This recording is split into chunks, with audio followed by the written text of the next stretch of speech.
অনেকদিন ধরেই মাথা ব্যথা আর শরীরটাও অনেক খারাপ, তাই আজ আম্মু ডক্টরের কাছে যেতে বলেছে। যেতে যেতে পরিচয়টা দেওয়া যাক। আমি হলাম আবির। অনার্স তৃতীয় বসে পড়ছি। কিন্তু এখন যে দেশের অবস্থা, কারণ স্কুল কলেজ সব বন্ধ। এখন আর কলেজে যাই না, খাই আর ঘুমাই। করোনা ভাইরাসের জন্য সব বন্ধ। কিছুক্ষণ পর ডক্টরের চেম্বারে আসলাম। বাবা রে বাবা, এখানে এত ভিড়! এই ডাক্তারটা এখানে নতুন এসছে, খুব ভালো ডাক্তার, তাই আম্মু এখানে আসতে বলেছে। কিছুক্ষণ পর আমার ডাক পড়লো। আমি ডাক্তারের রুমে গেলাম। আমি তো তাকে দেখে পুরোই অবাক। মেয়েটি এত সুন্দর তা বলে বোঝাতে পারবো না। আমি তার দিকে তাকিয়ে রয়েছি। এই যে, এখানে আসেন। কে শোনে কার কথা? আমি তো তার দিকে তাকানো। হঠাৎ ধমক দিয়ে উঠলো। কি হয়েছে আপনার? পড়ি দেখছি আমি। দিনের বেলা পড়ি আসবে কোথা থেকে? আরে, ওটা আমার মনের পড়ি। এই, এখানে বসেন। আর আপনার কি হয়েছে সেটা বলেন। আমি বসে পড়ি। মনে মনে ভাবলাম আমি এখান থেকে এত তাড়াতাড়ি যাচ্ছি না। ভাবলাম ডাক্তারের সাথে একটু দুষ্টুমি করব। কি চুপ হয়ে আছেন কেন? আপনার কি সমস্যা হয়েছে বলুন। কি আর বলবো, আমার খাইলে খিদা লাগে না, ঘুম আসলে আর চোখে দেখি না। এটা আমার কি সমস্যা বলেন তো? সরি, এখানে পাগলের চিকিৎসা করা হয় না। আপনি পাবনা যেতে পারেন। কি? আমি পাগল? তো আপনি পাগল ছাড়া আর কি? পাগলের মতো কথা বলেন কেন? কিসের ডাক্তার আপনি, যদি এটারই সমাধান না করতে পারেন? আপনি এখান থেকে বের হন। আমাকে আরও রুগী দেখতে হবে। আমার সমস্যাটা তো শুনলেন না। কি সমস্যা ভালো মতো বলেন তো। মাথা ব্যথা, শরীরটা অনেক দুর্বল। ও, বুঝতে পারছি। এই টেস্টগুলো এখন করিয়ে নিয়ে আসুন। দিন। একটু পর আমি চলে আসি টেস্ট করাতে। মনে মনে ভাবলাম আমি তোমাকে না পাঠিয়ে ছাড়ছি না। 30 মিনিট পর রিপোর্ট দিল। আমি আবার তার রুমে চলে আসি। দিন রিপোর্টগুলো। আমি দিয়ে দিলাম। আমি মনে মনে ভাবলাম, আপনি আমার সাথে ফাজলামি করেছেন। আমি যদি আপনাকে এখন না কাটাতে পারি তাহলে আমি ফারজানা না। আমি বললাম এইসব আমি কি দেখতেছি। কি দেখছেন? আপনি দূরে সরুন। কেন? কারণ আপনার করোনা ভাইরাস হয়েছে। এই এই কি কি কি কি কি কি বলেন আপনি? হ্যাঁ? আমি তো এটাই দেখতেছি। আল্লাহ, তুমি আমার কি রোগ দিলে? হ্যাঁ, আমি মনে হয় আর বাঁচবো না। ডক্টর, ডক্টর, আমার করোনা ভাইরাস হয়েছে, এটা কাউকে বললেন না প্লিজ, তাহলে আমি শেষ। আমি হাসি দিয়ে বললাম, এই যে, আপনার কিছু হয়নি, একটু ফাজলামি করলাম। আপনি আমার সাথে ফাজলামো করছেন, আর আমিও ফাজলামি করেছি। আপনি কেমন ডাক্তার? হ্যাঁ, এই করোনা ভাইরাস নিয়ে কি কেউ ফাজলামো করে? আমার সাথে ফাজলামো করার সময় মনে ছিল না? থাক থাক, আমি বুঝতে পারছি আপনি একটা ভুয়া ডাক্তার। আমি ভুয়া ডাক্তার তাই না? আপনারা এমন ওষুধ দিব তারপর বুঝবেন মজা। এমন কিছু করেন না।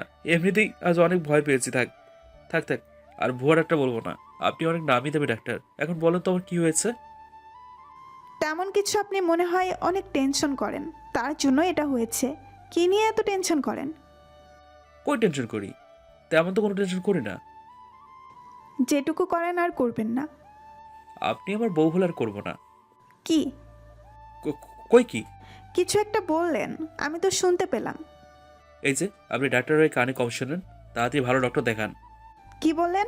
আপনাকে কোনো ওষুধ লিখে দিব না। ওই আর কিছু বলবো না, এখন তো দিন। ঠিক আছে, এই কিছু ওষুধ লিখে দিলাম।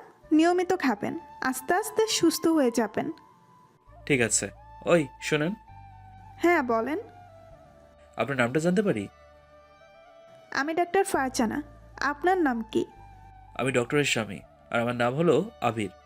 কি বললেন? হায় রে, কি বললাম! তাই কথাটা ঘুরিয়ে নিলাম। বললাম এই আমার তাড়াতাড়ি বাড়িতে যেতে হবে। তো যান। আপনার নাম্বারটা দিবেন? নাম্বার দিয়ে কি করবেন? কি করবো জানেন না?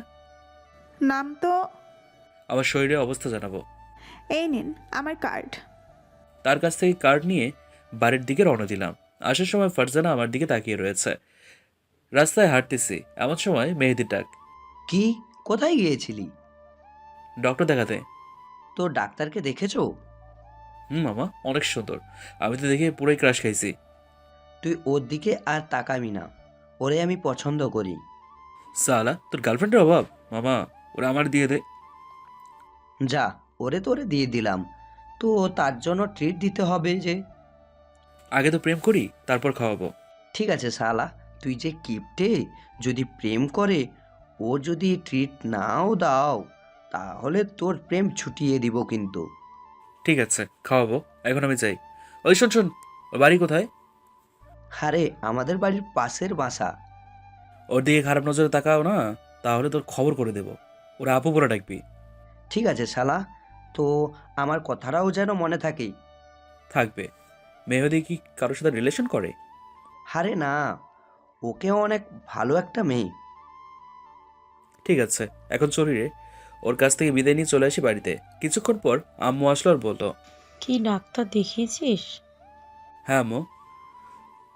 তো কি বললে? তুমি শুধু শুধু চিন্তা করতেছো, আমার কিছুই হয়নি। শুধু মাথা ব্যথার নিয়মিত ওষুধ খেলে সব ঠিক হয়ে যাবে। তাই যেন হয়। কিছুক্ষণ পর আমার রুমে চলে আসি আর ফারজানের কথা ভাবতেছি যে ফারজানা রাজি হবে আমার প্রস্তাবে। এগুলো ভাবতে ভাবতেই দিলাম নাক টেনে এক ঘুম। দুপুরে উঠে গোসল করে নামাজ আদায় করলাম, তারপর খেয়ে দিয়ে ওষুধ খেলাম। এরপর ভাবলাম ফারজানাকে একটা কল দেই, তাই দিলাম একটা কল। কিছুক্ষণ পর রিসিভ হলো। ওপাশ থেকে সুন্দর একটা কণ্ঠ ভেসে আসলো। আসসালামু আলাইকুম। ওয়ালাইকুম আসসালাম। কে বলছেন? আমি বলছি। আমিটা আবার কে? আর আজকে যে ডক্টর দেখে আসলাম। আমার কাছে তো অনেক রুগীই আসে, তো আমি বুঝবো কিভাবে কে আপনি? আর আমি আবির। ও আপনি? তো কি বলবেন বলেন। আর আপনার ওষুধ খেয়ে মাথা ব্যথা কমের জায়গায় বেশি হয়েছে। কথাটা আমি মিথ্যেই বললাম। আরে আল্লাহ, এ কোন রুগী যে দেখলাম, আমি মনে হয় পাগল হয়ে যাব। আমি বললাম আস্তে আস্তে ভালো হবেন, ওষুধ তো আজকেই খেলেন। হুম। তো কালকের ভেতর আপনি ভালো হয়ে যাবেন। সেটাই যেন হয়, তা না হলে আপনার খবর আছে। আপনার মতো রুগী আমার দেখাটাই ভুল হয়েছে। কেন গো? এই, আমি রাখি। আপনার সাথে কথা বলে আমার সময় নষ্ট করতে পারবো না, ফালতু পোলা একটা। এটা বলে ফোনটা কেটে দিল। বাবা রে বাবা, এ কেমন মেয়ে! মনে মনে ভাবলাম তোমার সাথে আমি প্রেম করবই। পরের দিন আবারও দিলাম কল। আবারও আপনি? কি আর করব, আপনার সাথে কথা না বললে আমার ভালো লাগে না যে। আমি আপনার সাথে কথা বলবো না। এই শোনেন, আর কিছু বলতে পারলাম না, তার আগেই ফোনটা কেটে দিল। হায় রে কপাল, এ কেমন মেয়ে! কিছুক্ষণ পর আবারও কল দিলাম, কিন্তু এবার আর রিসিভটি করলো না। তাই ভাবলাম মেহেদিকে একটা কল দেব। দিলাম কল। হ্যাঁ বল। মামা, এই মেয়েকে তো কিছুতেই পড়াতে পারছি না। তুই পাঠাবি মেয়ে? মেহেদি, সবসময় মজা করবি না। কোথায় একটু ভালো বুদ্ধি দিবি তুই? ও এটা ওটা শুরু করে দিলি। শোন, একটা বুদ্ধি আছে। তো বলে ফেল। ওর জন্য প্রতিদিন রাস্তায় দাঁড়িয়ে থাকবি, ও যে সময় হসপিটাল যাবে। দাঁড়িয়ে থাকতে থাকতে আমার পা জং ধরে যাবে, তবু এই মেয়ে পড়বে না। শালা, তাহলে তোর আর প্রেম করা লাগবে না, সারা জীবন সিঙ্গেলই থাক। আরে বাবা, রাগ করো কেন? আমি যাব। ওই, তুই আমার সাথে থাকবি। ঠিক আছে। কালকে চলে আসিস। হুম, আচ্ছা এখন রাখি। একটু পর ফোনটা কেটে দিলাম। পরের দিন মেহেদির সাথে হাসপাতালের রাস্তায় চলে আসলাম, কিন্তু ফারজানা এখনো আসেনি। আরও কিছুক্ষণ পর ফারজানা আসলো। বাবা বাবা, অনেক অনেক সুন্দরভাবে সেজে এসছে। আমি তো চোখে ফিরাতে পারছি না। সালার মেহেদি ওর দিকে চেয়েই রয়েছে, তাই বললাম, ওই সালার পো, নিচের দিকে দেখা। আমি তো শুধু তাকিয়েছি, ওরে তো নিয়ে যাইনি। তবু ওর দিকে তাকাবে না। যা, আর তাকাবো না। মেহেদি আমার দেখে যদি পিটায়? তোর মতো ভীতু ছেলের প্রেম করা লাগবে না। ভয় ভয় করে, তাই বলছি। চুপ হয়ে থাকতো। কিছুক্ষণ পর ফারজানা আসলো আর আমাকে দেখে তো চমকে উঠলো। একটু পর ফারজানা বলল, আজকে আবার কি হয়েছে? কিছু না, তোমাকে দেখতে এসেছি। কেন? আমাকে দেখার কি আছে? ভালোবাসি তাই। দেখতে পেলাম ফারজানার কথা শুনে হসপিটালের ভিতরে ঢুকে গেল। মেহেদি বলে উঠলো, শালা, তোর কি সাহস, সোজা প্রপোজ করে দিলি? মনে মনে ভাবলাম ওর সাথে একটু পার্ট লিমু। আসল কথা হলো, আমার এটা মুখ ফুসকে বের হয়ে গেছে। এটা চালা বুঝতে দিলে চলবে না, তাহলে আমাকে পচাবে। দূর পাগল, এটার এমন কি কাজ? এত সাহস হয়ে গেছে? হুম, চল এখন বাড়িতে যাব। চল। দুজনে হাঁটতে হাঁটতে কিছুক্ষণ পর বাড়িতে চলে আসি। আসার সময় মেহেদিকে বললাম, কালকে আবার চলে আসিস। ঠিক আছে। আমিও বাড়ির ভিতর ঢুকে পড়লাম। আসতে না আসতে আম্মুর বকা, তাই কানের ভিতর হাত দিয়ে চলে আসি আমার রুমে। এসে দিলাম ঘুম, কারণ কালকে ভালো করে ঘুম হয়নি। তার জন্য কিছুক্ষণ পর ঘুম থেকে উঠে পড়ি। ফ্রেশ হয়ে চলে আসি খেতে। খেয়ে দিয়ে ছাদে হাঁটাহাঁটি করতেছি, হঠাৎ ফোনটা বেজে ওঠে। তাকিয়ে দেখি মেহেদির ফোন, তাই তাড়াতাড়ি রিসিভ করলাম। হ্যাঁ মেহেদি, বল। আর কি বলবো, শালা সব শেষে। কি হয়েছে ভালো করে বলতো। তোর সাথে আজ হাসপাতালে গিয়েছি, সেটা ফারজানা আমার আম্মুর কাছে বলেছি আমি নাকি পাগলের সাথে হাঁটি। পাগলটা আবার কে? শালা তুই। কি? ওই মেয়ে আমার পাগল বানিয়ে দিছে? হ্যাঁ, মনে মনে ভাবলাম একবার প্রেমটা করে নি, তারপর পাগল বলবার মজা বোঝাবো। সরি রে, কালকের থেকে আর আসা হবে না। এটা বলে মেহেদি ফোটে কেটে দিল। এমনিতেই করে ভয়, আবারও আসতে পারবে না। দূর, যা হবে তা কালকে দেখা যাবে। পরের দিন আবার যথাস্থানে চলে আসি। আজ আর মেহেদি আসলো না, আমি একা একাই চলে আসি। কিছুক্ষণ পর ফারজানা আসলো। আজকে আবার এসেছেন? কি করব, তোমার জন্য আর বাড়িতে মন টেকে না গো। তো টিকিয়ে নিন। তুমি পাশে থাকলে সব সম্ভব। আপনার ফালতু কথা শোনার আমার কোনো সময় নাই। আজ তো একটা পাগল। ওই, অ্যান্সারটা তো দিয়ে যাও। কোনো অ্যান্সার হবে না। কি আর করব, আবারও বাড়িতে চলে আসি। দেখতে দেখতে এভাবেই কেটে গেল একটা মাস, কিন্তু মেয়েটি এখনো কিচ্ছু বলল না। আর ভালো লাগে না, চোখ থেকে দুফোঁটা পানি গড়িয়ে পড়লো। কি করব, জীবনের প্রথম ক্রাশ। কি করব আল্লাহ। হঠাৎ একদিন আমি অসুস্থ হয়ে পড়লাম। কি রে, আজকে পাগলটা আসলো না কেন? কি হয়েছে আবার? আমিও চলে যাই আবার রুগী দেখতে ব্যস্ত হয়ে পড়ি, কিন্তু কিছুতেই আমার ভালো লাগছিল না, তাই আজ তাড়াতাড়ি বাড়িতে চলে আসলাম। পরের দিন আবার হসপিটালে চলে আসি, কিন্তু আজও আবিরকে দেখলাম না। আমার মনটা অনেক খারাপ হয়ে গেল।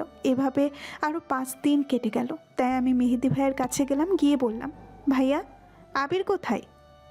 কেন? ওরে দেখি না তো, তাই বলছি। আসলে আবির অনেক অসুস্থ। কি হয়েছে? ওর জ্বর, মাথা ব্যথা, আরে অনেক সমস্যা। কথাটা শুনে আমার অনেক মন খারাপ হয়ে গেল। তাই আমি বললাম, ভাইয়া ওর বাড়ির ঠিকানাটা একটু দিবেন? ওই তো আমাদের পাশের গলিতে ওর বাড়ি। ধন্যবাদ ভাইয়া। পরের দিন আমি আবিরের বাড়ির উদ্দেশ্যে রওনা দিলাম। কিছুক্ষণ পর তাদের বাড়িতে এসে পৌঁছালাম। তাদের বাসায় এসে কলিং বেল দিলাম। কিছুক্ষণ পরে আবিরের আম্মু এসে দরজা খুলে দিল। কে মা তুমি? আন্টি, আমি আবিরের ফ্রেন্ড। আন্টি, আবির কোথায়? মা, ও তো অনেক অসুস্থ। আসো ভিতরে আসো। আমি ভেতরে ঢুকে পড়লাম। ও ওই পাশের রুমে আছে। ঠিক আছে, একটু পর আমি আবিরের রুমে গেলাম, দেখি শুয়ে আছে। আমি গিয়ে তার পাশে বসলাম। তার মাথাটা ধরে দেখি অনেক জ্বর। কিছুক্ষণ পরে আবির চোখ খুলল। কে? কে? আমি। এখানে এসেছেন কেন? তোমাকে দেখতে এসেছি। এখনো মরিনি, বেঁচে আছি। ফালতু কথা বললে 2টা গালে ঠাস ঠাস করে লাগিয়ে দেব। তোমার মরার সাহস আছে? যে আছে তো বলো, জ্বর হলো কিভাবে? তোমাকে সেদিন দেখতে গিয়ে বৃষ্টিতে ভিজেছি, তার জন্যই জ্বর হয়েছে। আমি তোমাকে ভিজতে বলছিলাম? না, তো ভিজলে কেন? তোমাকে ভালোবাসি তাই। দেখতে পেলাম ফারজানা চুপ, একটু পর বলল, আমার কাছে তো যেতে পারতে। তো তুমি তোমাকে ভালোবাসো না তো কার কাছে যাব? কে বলেছে? আমিও তোমাকে কি? কি আমাকে? দেখি ফারজানা কিছু বলে না। ওই বলো না। ভালোবাসি। দেখতে পেলাম ফারজানা এটা বলে নিচের দিকে তাকিয়ে আছে। আমি উঠে তাকে জড়িয়ে ধরলাম। এই কি করছো তুমি? না অসুস্থ? ছিলাম, এখন ভালো হয়ে গেছি গো। তুমি জানো তোমার অসুস্থতার কথা শুনে আমি কতটা কষ্ট হয়েছিল? তুমি তো আমাকে ভালোবাসতেই না, তো কষ্ট পেলে কেন? কে বলেছে? তুমি জানতে না, তুমি প্রতিদিন আমাকে দেখতে আসতে, তাতে অনেক খুশি হতাম। আর তুমি যতক্ষণ ওখানে দাঁড়িয়ে থাকতে, আমিও ততক্ষণ ওপাশে আড়ালে দাঁড়িয়ে থাকতাম। তো আগে রাজি হলো না কেন? কেন রাজি হব? তুমি আমাকে কতটুকু ভালোবাসো তা দেখতে হবে না? তো এখন কি দেখলে? তুমি আমাকে অনেক ভালোবাসো দেখতে পেলাম। আবির আমার কপালে একটা চুমু দিল। আমি বললাম, এত বড় সাহস? ডাক্তারকে চুমু দেওয়া হয়ে গেছে? এখন তো চুমু দিয়েছি, বিয়ের পর আরো কিছু করব। দেখতে পেলাম ফারজানা লজ্জা পেয়ে অন্যদিকে তাকিয়ে আছে। তুমি আমার এই প্রথম ভালোবাসা। আমি জীবনে বলছি যে আমি প্রেম করব না, তবে তোমাকে দেখার পরে অন্য একটা প্রশান্তি কাজ করে। পাগলের মতো হয়ে গেছি এই কতদিন না দেখতে পেয়ে। তাই বুঝি বউ? আমি ওরা আরো শক্ত করে জড়িয়ে ধরলাম। কিছুদিন পর আমি সুস্থ হয়ে যাই। সুস্থ হবো না কেন? হ্যাঁ, এই কয়দিনের ফারজানা আমাকে অনেক সেবা যত্ন করেছে, তার জন্য। আমি সুস্থ হওয়ার 10 দিন পর বিয়ে দেওয়া হলো আমাদের। এখন আমরা আল্লাহর রহমতে অনেক ভালো আছি। এখন আমি অসুস্থ হলে ফারজানাই আমার সেবা করে। আপনারা দোয়া করবেন যেন এইভাবে সারা জীবন সুখে থাকতে পারি। কেমন লাগলো আমাদের লাভ স্টোরিটা তা কমেন্ট করে জানাবেন। ধন্যবাদ।